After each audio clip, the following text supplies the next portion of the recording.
après les quotidiens nationaux, la presse internationale à 6h21 sur Europe 1. Et on commence donc avec vous pour cette presse internationale. Géraldine, c'est toute l'éducation du Kenya qui joue sa réputation aujourd'hui.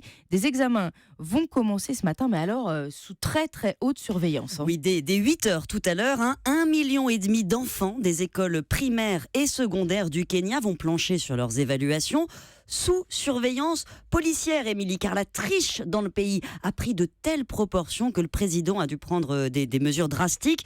Depuis plusieurs jours, les sujets des examens sont stockés dans des containers d'acier sous garde armée et les élèves tout à l'heure vont devoir respecter ces règles.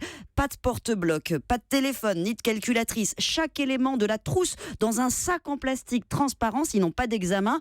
On a vérifié le passé de tous les surveillants et les professeurs principaux de chaque classe seront tenus personnellement responsables en cas de dérapage. On pourra les sanctionner. Alors, appeler la police quand même pour surveiller les examens, ça paraît un peu disproportionné vu de France.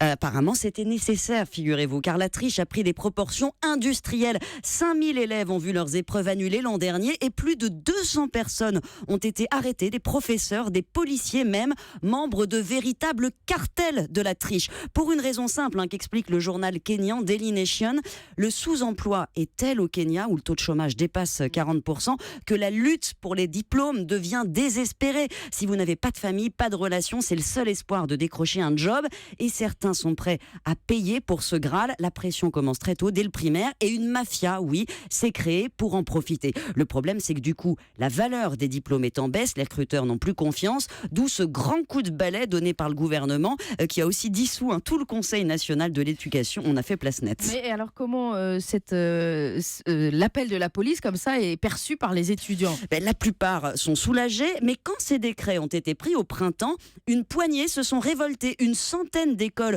ont été incendiées dans le pays par des élèves furieux, selon le ministre de l'Éducation, de voir leur trafic menacé. Et quand je dis incendie, c'est pas des feux de poubelle, non, des bâtiments complets ont brûlé. Au-delà, ça raconte surtout le malaise de cette jeunesse kenyane qui n'a autour d'elle que des modèles de corruption et dont l'avenir paraît complètement bouché.